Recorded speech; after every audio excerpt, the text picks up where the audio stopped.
Assalamualaikum warahmatullahi wabarakatuh. Nama saya Arnanda Ahmad Arido, NIM 1906011032 dari Prodi Teknik Industri Asure. Di sini saya akan menjelaskan tentang teori motivasi. Yang pertama, teori hierarki Maslow.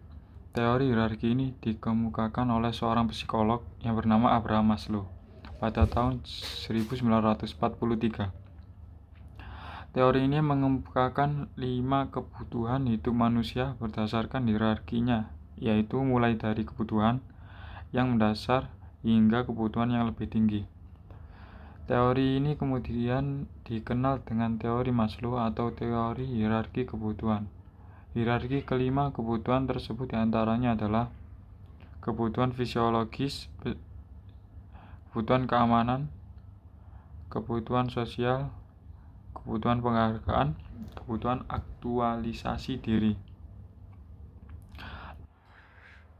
Teori hierarki Alderfer pada tahun 1969, Clayton Alderfer mempublikasikan artikel tentang kebutuhan manusia yang berjudul An Empirical Test of a New Theory of Human Need.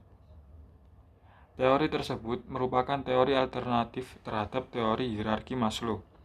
Teori ini mengemukakan 3 kebutuhan manusia, yaitu kebutuhan eksistensi, kebutuhan hubungan, kebutuhan pertumbuhan.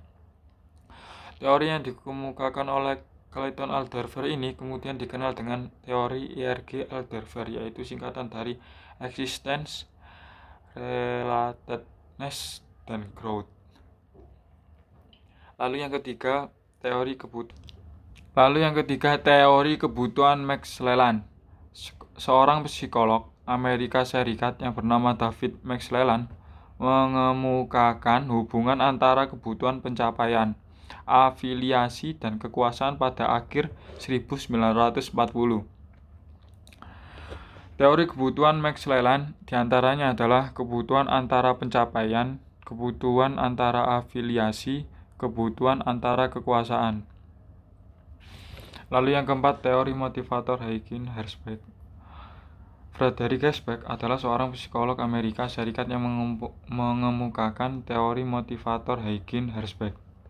Teori tersebut didapat dari penelitian terhadap 203 akuntan dan teknisi di area Pittsburgh, Amerika Serikat.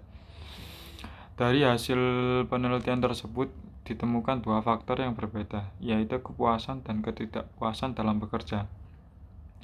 Teori motivator Heikin-Herzberg juga dikenal dengan teori 2 faktor. Yang pertama, kepuasan bekerja. Yang kedua, Sekian, terima kasih. Wassalamualaikum warahmatullahi wabarakatuh.